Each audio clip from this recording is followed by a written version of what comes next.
Hello, I'm Riverside County Sheriff Chad Bianco, and welcome to another edition of the RSO Roundup. Normally, here on the Roundup, we introduce someone from our department, and we talk about our bureaus, what we do with the department, what different things that we have going on within our agency. But today we have something a little bit different. Part of the job of a deputy sheriff is to go out and arrest people, and the major aspect that happens after we arrest them is we have to prosecute them. So I'm very happy today to have my friend and your Riverside County District Attorney Mike Hestrin with us, and we're going to talk about the DA's office, the crime in Riverside County, and the working relationship between the DA's office and the sheriff's department, and as well as our municipality police departments. Right. So, Mike, welcome. Thank you, Sheriff. I appreciate Absolutely. being here with you. Absolutely. You've been our district attorney now for 8 years. Yes. And tell us how you got there. Well, I started out in the Riverside DA's office as a young deputy DA right out of law school. I was actually born in Riverside County. When I got out of law school, I didn't have two nickels to rub together, so my uncle said, "Hey, you can come live with me and just wash some dishes. That'll be your rent." So I took him up on it, and I got a job here at the DA's office, and that was almost 25 years ago. Worked my way up through the ranks, started out, doing misdemeanor cases, eventually got myself to sexual assault, which that was a passion of mine, is to advocate on behalf of kids that have been abused in court. I loved it, going after child rapists and predators. I know that sounds awful, but I had a special talent for it and a passion for it. And then eventually I got to the homicide unit, where I spent about 10 years working in the homicide unit. And that was right about the time that the sheriff's department started CHU. I think I started in the homicide unit maybe a year before CHU. So I worked very closely with a group of investigators from the sheriff's department and station detectives as well. Had a great experience. And then in 2014, right around 2013, our DA at the time, I'm not going to speak ill of anyone, but I decided that we had to have a change, and the whole department decided that. And so they sort of pushed me forward and said, "You got to do this." And so I did, and was successful in 2014, and I took office in 2015. Been the DA ever since, and it's a big job. Yes, it is. You're doing a great job at it, though. Thank you. And especially coming from my perspective, because I have a very good relationship with the rest of the sheriffs in the state. There's 58 of us. There's 58 district attorneys. Right. Each county has one. And I know that I'm very fortunate to have you as our DA, from the stories that the rest of them tell me that some of the things that they have to deal with. You mentioned, your passion for kids. You and I have a lot in common that probably a lot of people don't know how much we have in common. But that whole part about protecting kids, that's a big deal for both of us. Mm-hmm. I feel that kids are supposed to be protected by adults. That's and right. When their parents aren't going to protect them or unable to protect them, that's where we come in, and we have to do everything we can to make sure that they're not victimized, or that we rescue them from that. So that's a big part of who we are, and really how we drive both of our agencies. I know you have a big part in that. It's not just your job as a district attorney. It's not just about prosecuting cases. You do far more than that. Yeah, we do crime prevention. We do intervention. We're out in the community. I have deputy DAs that are assigned to every school district in the county.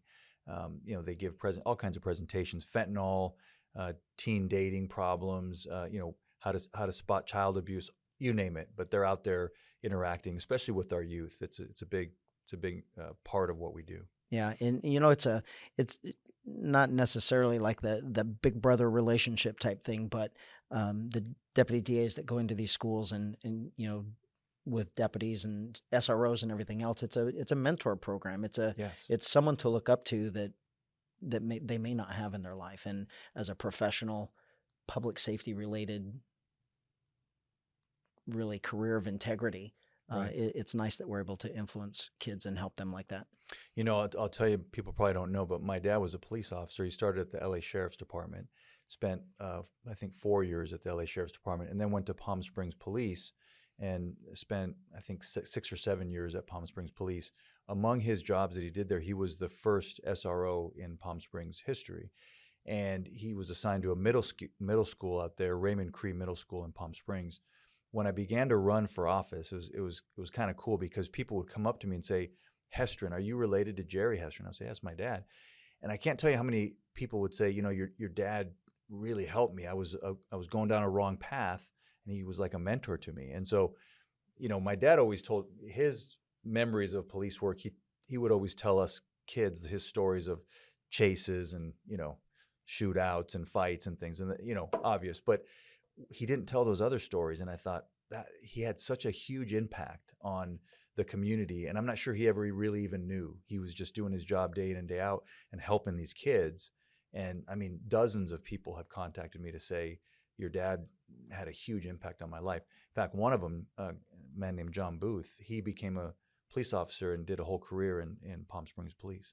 Yeah, those good stories like that. Yep. That as you get older and you hear that you influence somebody, a similar story for me of where a highway patrol officer pretty much changed my path when I was 16. Yeah. And when I took over, when I was elected sheriff, I looked for him to tell him, I wanted to say, hey, that what you did to me and how you talked to me, look where I am today. And he had passed. Yeah. So I wish I would have been able to find him before that. But I hope someday that I feel like I've influenced kids, because it is a passion when you come across kids. Yeah. And I hope that one day someone comes up to me and says something like that, or at least tells somebody else that I did. But that's the aspect of our job that we don't see all the time, that we don't hear about all the time, but it's certainly something we're doing every day. That's right. Yeah. Yeah. So we're talk a little bit about Riverside County. I tell everybody that I like to say we're on an island. You can't talk to anybody now about getting into politics and getting into government and arguing and fighting about who's right and who's wrong, and crime. And we all know that crime's going through the roof, and that people just don't feel safe anymore, and quality of life issues that we see every day with homeless and drugs and mental health and all those things. I like to tell people we're on a little island here, though. And I think that we're a little bit different than what most of the places in the state are in how this county, how we view law enforcement, and how we, crime. Certainly for everybody out there, I want everybody to know it's not as bad as what it is in the rest of the state. We are very fortunate. I agree. We're on an island. I always tell people I'm so fortunate to be the DA of this particular county, because I've got a sheriff that enforces the law and runs a great department. I've got police chiefs that are all every single one of them. They believe in enforcing the law. There's not a single one that has these strange ideas that you hear about in some other places. And then the citizens of this county, whether they're Democrats or Republicans or independents, my experience with the people of Riverside County is that they want safety, they want safe streets and schools and parks, and they support police officers and public safety. I mean, not everyone, obviously, but the vast majority of the people here in this county, this is a great county. It's a great place, and we are on an island because of that. Yeah, I think it's important to say that when you talk about law enforcement, it isn't Republican and Democrat. No. It's everyone knows, and really from the left side, because I don't go out and tell anyone that I'm a Republican. It's somehow tried to be used against me, but that implies that I'm not going to enforce the law or help victims that are Democrats, and that's just asinine. It's law enforcement has absolutely no position or relationship to politics, and it's unfortunate that people are throwing that in there. And you're talking about the enforcement of crime, and I mean, I'll throw it out to you or back at you, the prosecution of crime. The job of the DA is to prosecute criminals. That's right. And unfortunately, we're seeing in other places, I'll talk about LA in particular, San Francisco.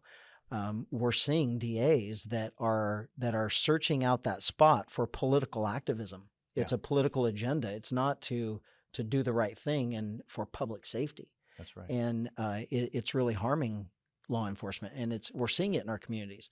I mean, I certainly would not want to be in Los Angeles. I really wouldn't. I wouldn't either. I'll tell you, another thing I say is it's our job in law enforcement to enforce the law as it's written. We don't get to make up our own laws, right? The legislature, whether we agree with them or not, they make the laws. We enforce those laws. But at the same time, when you have DAs that say, well, I'm not going to enforce all these laws, and I'm not going to enforce this law, and I'm not going to do this, and whether it's enhancements or certain laws, that's really corrosive to law enforcement. It's corrosive to the public safety, and it's very damaging to the public's trust in the criminal justice system because they see one person just on their own arrogantly dispatching with laws, and that really undermines our whole system. And that's part of what you're seeing. And this, I think the public sees that. They see that one person just waves a hand and all these laws are just gone. That's not healthy for our democracy and for our system of government. Yeah, and you can't have a civil society without the enforcement and the adherence to laws. I mean, that's why we have them. Right. Every successful country has a moral law code, and you abide by those laws, and there's punishment if you don't. And that's why we have jails, and that's why we have prisons, whether somebody likes them or not. Right. They serve a purpose, and there certainly is a need for that.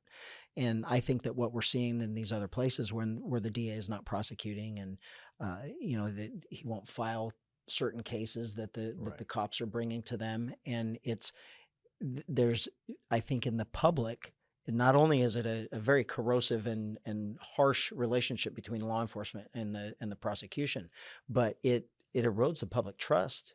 I talk all the time about the people that are anti-law enforcement, and the people, I will say, like Gascon, that has this political social view of what he thinks he's doing right. He's putting emphasis on the suspects, on the criminals, and he's making them more important than the victims. And they try and label law enforcement as the cause of why someone's committing crimes, and that we target certain people. And I have to contradict that hugely, because we don't search out anyone. Our focus is on a victim. When someone calls 911, it's a victim that's calling us, and we respond to that victim and we help them. And that victim tells us who hurt them or who victimized them, and then we go try and find that person, and then that's when you get them, is when they're held accountable for what they did.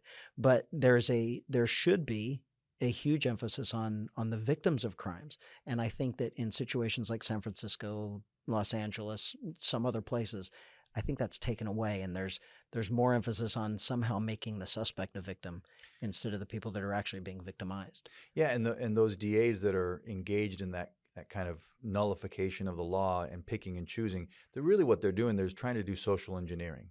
They're trying to change society, whether they're working on mass incarceration or other problems that they see. But the role of the DA is, as you said, is to enforce the law as it's written and do so evenly. Right? You can't pick and choose, because that's not just either. Right. So, and the public deserves to know, they're the ones that elect their DAs. So what policies is the DA going to use in prosecuting cases? So, right. And I think that's what makes us great here is we do have a law enforcement family of all of our municipalities and the sheriff's department, that we are all on the same page, and we are very focused on quality of life issues in our communities, and arresting people that need to be arrested. And the good thing that we have here that isn't in every place is that we know that when those people are put to jail, sent to jail, and brought in front of a judge, we know that the district attorney is going to be prosecuting those cases and holding them accountable for not only what they did, but also for justice for those victims. Yeah. So it's nice. It's a good relationship we have here. It is. We're fortunate, and the crime stats bear that out. I mean, Riverside County, in the face of a nationwide crime wave and a state crime wave that is really shocking if you think about it. I'm sure you heard the sheriff of Los Angeles talk about his homicide rate, 94% over the last 2 years. I mean, those numbers are astonishing. We've never seen before. And then you look at how Riverside has fared during the last few years of the crime wave, or even longer than that. And we're about the safest place to live in all of Southern California. And I attribute that to what you're talking about, this collaborative partnership. There's just no part of the county that is where the law is not enforced. Yeah. So it's a great place. You hear it all the time at other places where they're not going to be enforcing vehicle code violations, or they're not going to arrest for certain crimes, and you're not going to be prosecuted, or you talked earlier about the enhancements for something, and We don't have that here. And quite honestly, I want every criminal out there to know that if you commit a crime in Riverside County, we're going to arrest you, we're going to take you to jail, and our DA is going to prosecute you. Yeah. And I think that I believe that proactivity and that effort that all of your deputy DAs put forward, because I know they're overworked and I know you're short them. The effort that they put in, I mean, we're doing everything we can to make sure that the people here are safe, and Right. it's paying off. Proactivity and enforcement of the law and prosecution of the law pays off. And I think we should be a case study, and everybody should look at us and say, maybe we should be doing exactly what they're doing instead of trying these other social experiments. Yeah. And I will say, I know that you agree. It's not a one size fits all. I mean, we both have sponsored this new homeless court. And so, I think sometimes we get painted with, well, they just want to lock everybody up. That's not true either. We have Veterans Court, Mental Health Court. We all support that. So I think we're very innovative here in Riverside County. When someone victimizes a citizen, whether it's a gang member or someone using a gun or a sexual assault, yes, we're going to prosecute to the full extent and you're going to prison. You got to know that in Riverside County. But if it's other situations like youth or someone like a veteran that commits a relatively minor crime, has PTSD or something like that, Riverside County has a lot of second chances and a lot of programs. And we have a lot of resources here that we all work hand in hand with of making sure that people get into those resources and get that assistance that could help them. Yeah. One thing you just said about innovative, I want to talk a little bit about our crisis now with fentanyl. Yes. Everyone knows we've had an episode here on fentanyl. We had such amazing feedback. We have to have another one to answer a lot of their questions. But everyone knows that the amount of fentanyl that's coming into our county, our country really, is just, it's overwhelming. It is. And the danger of fentanyl can't be understated. It's absolutely huge. The minuscule amount that causes death. But you and I, 2 years ago now, probably about this, it might have even been the same week, got a visit from parents of one of the very first ones in our county that was poisoned with fentanyl. Right. And for both of us, when we talked right after that meeting, it was like, man, that was an eye-opening thing for both of us, that when we figured out we better do something. Yeah.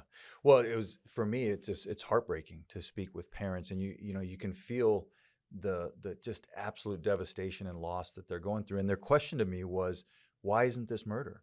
And I didn't have a good answer for them. It's like, you know what? You're right. I think it might be murder. Let me look into this. And then that started us down the road. And then I talked to you, and they had also spoken to you. And then it's just sort of very quickly, your department embraced this kind of new model of investigation. And that's really what did it, because we can't gather the evidence. It was all the sheriff's investigators looking at these cases differently, because what previously they had looked at them as overdoses. Yeah. And all of a sudden now we changed the paradigm. And in the ensuing 2 years, we filed 10 murder cases now in Riverside County. That's the most in the state. And I think we're unique even in the nation. Yeah, I think we actually have, I was told we have several more coming up here real quickly. So that number is going to keep going up. And basically what we're doing is we're finding the people that are supplying this fentanyl that's killing pretty much anyone that, it doesn't even have to be illicit drug use anymore. It could be recreational drug use, or sometimes an accident where you think you're taking something else and it's a completely different drug. It's fentanyl, and you think you're taking a Percocet or a Vicodin or a ecstasy or something like that.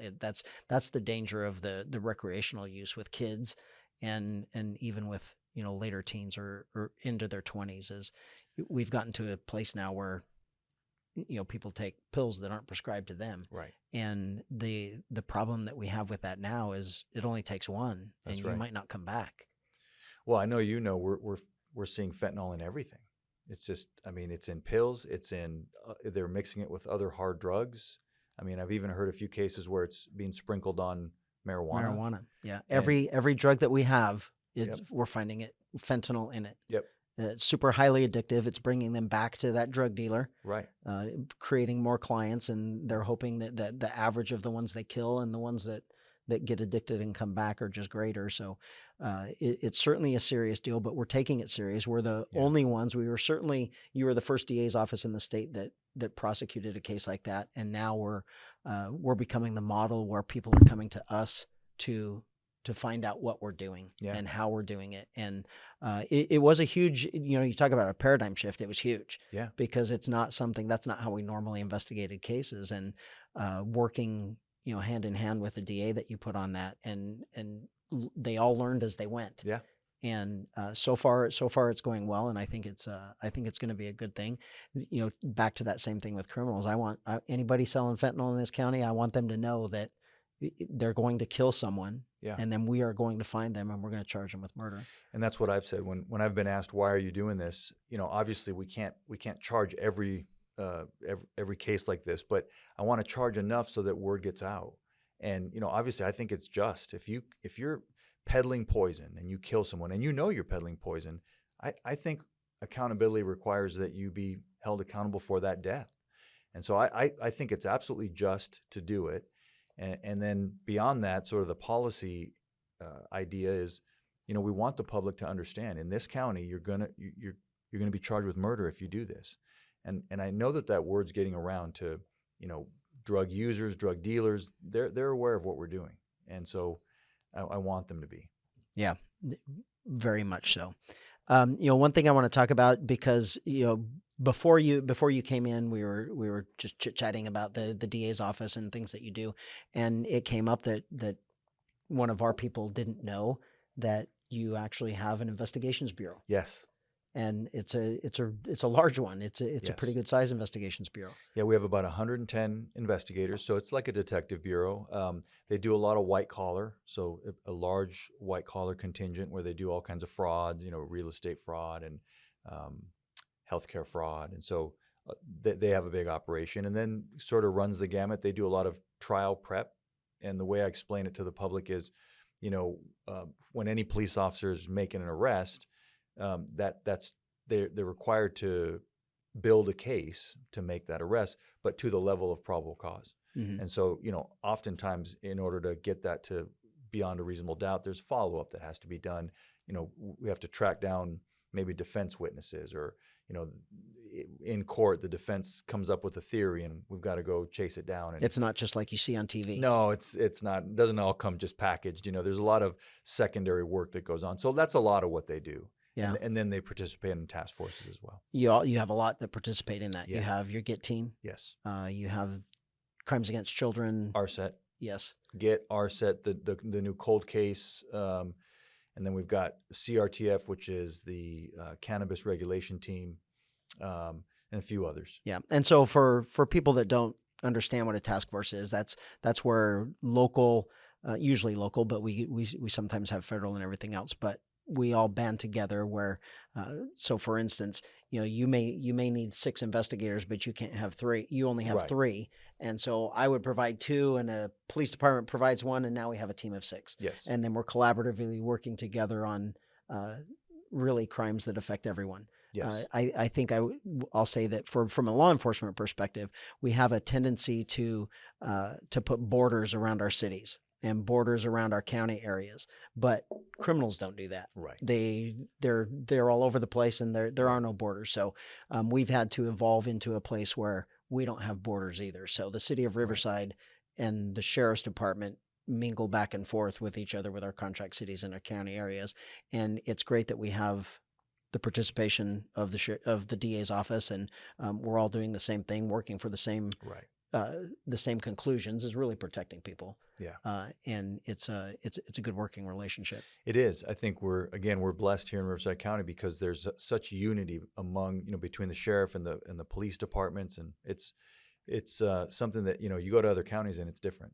There's a lot of rivalries, a lot of turf, and we don't really have that here. I can't remember the last time there's been, sometimes there's misunderstandings between agencies, sure, but I can't remember the last time there was a real bad blood or anything like that. We've got a great working relationship. Yeah. And it works out good for us, and I think that's why the county is far better off than what some of our surrounding areas and other counties in the state are. Absolutely. I think we're doing a great job here. So with that, I'm gonna close with just a little statement, and I'll be careful how I say it. A lot of people don't know. Some do, and they're learning, especially in the last couple of years. But there are a lot of people that don't know or don't understand that the DA and the sheriff are elected, and it's I will say that there's a big contrast between what the residents of Riverside County have and what the residents of Los Angeles have or San Francisco. Thank you. And it's those elections are coming up. Yes. And people need to be informed, and people need to look at really what they have and what the consequences are of voting the wrong way. And I'm confident Riverside's going to vote the right way. And we'll be doing this podcast next year. Oh, thank you. So for all of you out there, I appreciate you tuning in. If you have any questions, make sure you let us know online, and we can do a follow-up with Mike later, or we can answer it at some other time. But I want to thank you all for tuning in, and we'll see you next time on the RSO Roundup.